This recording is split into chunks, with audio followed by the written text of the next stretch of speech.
আগামী দিনে যারা আরও ড্রাইভার হবেন একটু শিক্ষিত হতে হবে, মার্জিত হতে হবে। এবং সড়ক দুর্ঘটনা আমাদের দেশে তো মারাত্মক অবস্থা। আমাদের দেশে সড়ক দুর্ঘটনা হয়, আমরা এক দৌড়ে কার কথা বলি জানেন? ড্রাইভারের বদনাম দিই।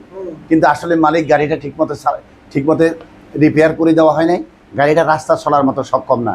মালিক বলতেছে চালা যাও, টায়ার আগামী মাসে লাগাই দেবো। টায়ারের নিচে কিচ্ছু নাই, ব্রেক দিলে টায়ার একদম কলা গাছের কলা পাতার কলার সামনের মতো পিছলে খাই চলে যায়। আগামী মাসে টায়ার লাগাই দেবো। হ্যাঁ, তারপরে রাস্তা ইঞ্জিনিয়ারিং, আপনারা জানেন দুর্ঘটনার অন্যতম একটা কারণ রোড ইঞ্জিনিয়ারিং। রোড কি এখান দিয়ে বাঁকা, ওইখান দিয়ে উঁচা, এখান দিয়ে খচ্চর খচ্চর করে এমনভাবে সেই করছে, ঢালাই করছে, এখান দিয়ে খুব সুন্দর, ওইখান দিয়ে খুব বান্দর। এখন আমি কিভাবে গাড়ি চালাবো? আমি তো চালক একজনে। এত রকমের রোড, এত রকমের আঁকা বাঁকা, এত সাঁকোপথ, এত গলিপথ, এত আইল বুঝেন? আমাদের দেশের রোডগুলো সব হচ্ছে আইলের উপর ভিত্তি করে, আঁকা বাঁকা, এই সেই উঁচা নাচা। আর তার রোড ইঞ্জিনিয়ারিং ভালো না, যার জন্য চালকরা প্রায় অ্যাক্সিডেন্ট করে। চালক তো মরে এবং অনেক যাত্রীও মরে, বিশাল সম্পদের ক্ষতি হয়ে যায়। আপনারা একজন মৃত্যু সম্পর্কে ভাবছেন? জামাইরা 7 ভাই, জামাই মূল্যে কেউ নাই। জামাইরা 7 ভাই, জামাই মূল্যে কেউ নাই। আপনি একবার মরে দেখেন, আপনি একবার চোখ বুঝি দেখেন, আপনার স্ত্রী বিধবা, আপনার সন্তান এতিম। আহা, কি স্বাচ্ছন্দ্যময় জীবন! মাসের শেষ 25,000 টাকার বেতন, 5,000 টাকা ঘর ভাড়া, 5,000 টাকা স্কুল বেতন, 10,000 টাকার খাওয়া, প্রতি মাসে 5,000 টাকা সঞ্চয়, 25,000 টাকার আমার সুন্দর একটা হিসাব প্রতি মাসে। এর মধ্যে আমি ইনকাম উপার্জনক্ষম ব্যক্তি, আমি মারা গেলাম, পরিবার অন্ধকারে চলে গেল। ছোট ছোট বাচ্চা, এখনও টকবগে যুবতী বউ, কী হবে, কি করবে আল্লাহ পাক রাব্বুল আলামিন জানে।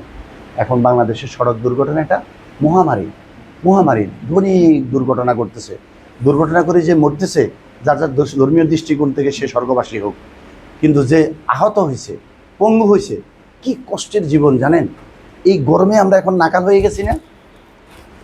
আর আপনার যখন একটা হাত থাকবে না, একটা পাও থাকবে না, একটা চোখ থাকবে না, শুধু থাকবে না, তো ওটার ব্যথা আছে, যন্ত্রণা আছে, ওষুধ খেতে হয়। কি কষ্ট না?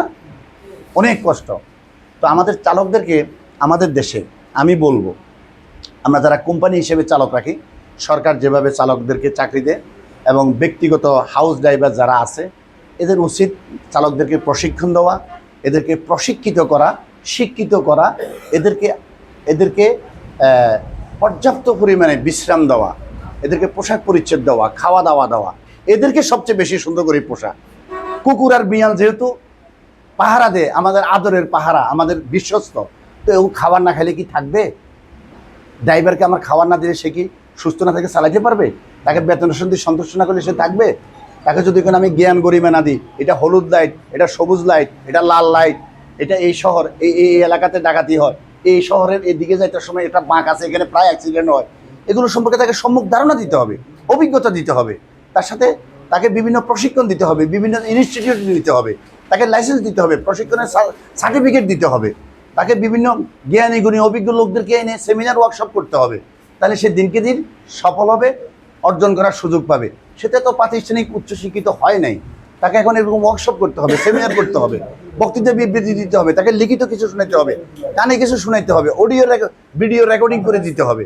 তাহলে সে দিনকে দিন এগুলো শিখতে পারবে, বুঝতে পারবে, জানতে পারবে। তাহলে কি হবে?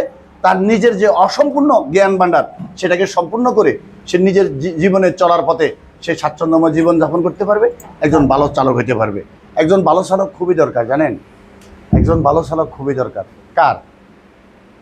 শুধু চালক হিসেবে সেই নয়, তার ওই যে মালিকের, ওই সরকারের, ওই প্রতিষ্ঠানের, ওই ব্যক্তির একজন ভালো চালক দরকার, বিশ্বস্ত চালক, যে আমার সম্পদ, আমার জীবন আল্লাহর চাইতে এই চালকের উপর নির্ভরশীল।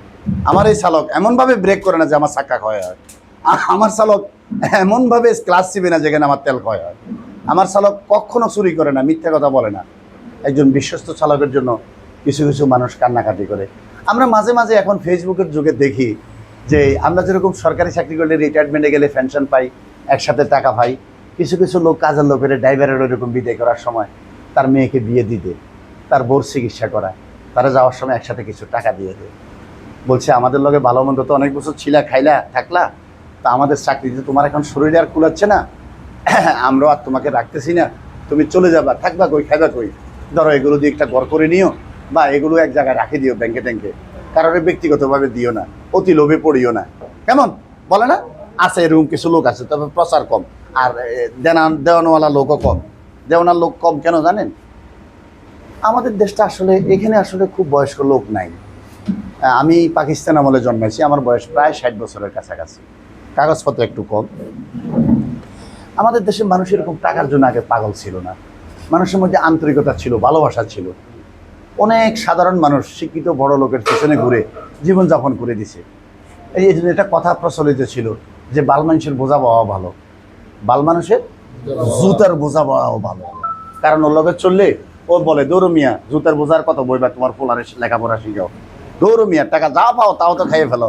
একদম কালাবোনা গরুর গোস্ত, ডাইল, আবার ডিম ভাজা, এতগুলো কি একটা খাও? না খেলে মানুষ মরে, কিন্তু বেশি খেলে মানুষ বেশি দিন বাঁচে না, মানুষের হায়াত কমে। এইভাবে কথাবার্তা বলে, তখন জ্ঞান অর্জন হয়, তখন এটা আয় অনুসারে ব্যয় করা শিখে, ক্লাস অনুসারে কথা বলা শিখে যে আমি চালক, উনি আমার মনিব।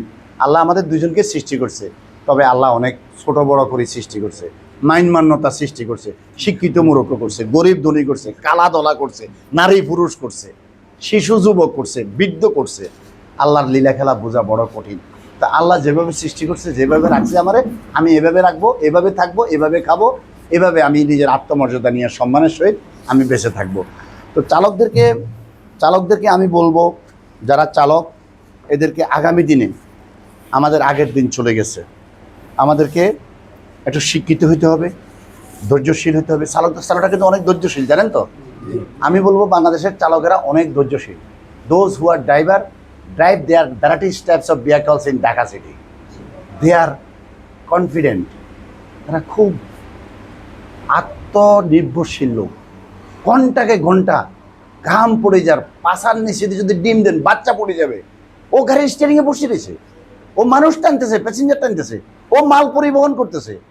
প্রচণ্ড বৃষ্টি, আবার শিলা বৃষ্টি, আবার ঝড় তুফান, তার গাড়িটা মনে হচ্ছে রাস্তার পানির মধ্যে, বৃষ্টির মধ্যে মনে হচ্ছে ডিঙ্গি নৌকা, বাট সে ফেলে যাচ্ছে না, সে খুব দুঃসাহসী। কি সত্য না মিথ্যা?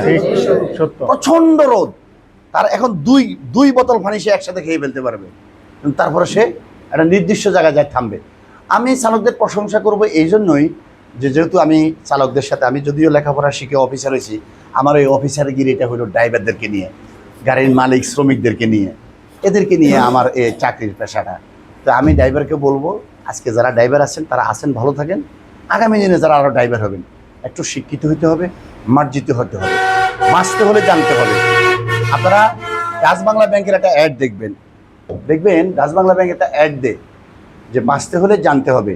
তখন বলা হয়েছে এইডস রোগ কেন হবে, এইডস রোগ কেন হবে না। কেউ দেখছেন কখনো এই অ্যাডটা? বাঁচতে হলে জানতে হবে যে এইডস রোগ কেন হবে আর এইডস রোগ কেন হবে না। আপনাকে বাঁচতে হলে যুবক এবং যুবতী দুজনকে জানতে হবে। তদ্রূপ আমাদেরকে ড্রাইভার হিসেবে, আমাদেরকে গাড়ির চালক হিসেবে, প্রাইভেট কারের চালক হোক, ট্যাঙ্ক লরি হোক, লং ভেহিকেল হোক, ট্রাক হোক, বাস হোক, যাত্রীবাড়ি হোক, মালবাহী হোক, আমাদেরকে সচেতন হতে হবে যে আমার জীবনকে প্রথমে রক্ষা করব, আমার জীবন এবং নিরাপদ রাখবো, আমার সম্পদটা রক্ষা করব। আমি যে মাল এবং যাত্রী পরিবহন করতেছি তাদেরকে সুষ্ঠু সুন্দরভাবে নিরাপদ গন্তব্যে পৌঁছিয়ে দেব। তোয়াক্কাল তো আল্লাহর উপরে ভরসা করে, আমার গাড়ির ইঞ্জিনের উপরে আমি আস্থা রেখে, আমার চালানির উপরে, অভিজ্ঞতার উপরে আমি শ্রদ্ধা ভালোবাসা রেখে আমি আমার গাড়ি চালালাম। লা ইলাহা ইল্লা আনতা সুবহানাকা ইন্নী কুনতু মিনাজ জালিমিন। কেমন? আচ্ছা, তো আমি এসেই তো অনেক কথা বলে ফেললাম। তো বক্তৃতা দেওয়ার কিছু নিয়ম আছে, একটু জানবো বুঝবো, তারপরে বক্তৃতা দিব। একটু পানি টানি খাই, গাল গল্প করি, তারপরে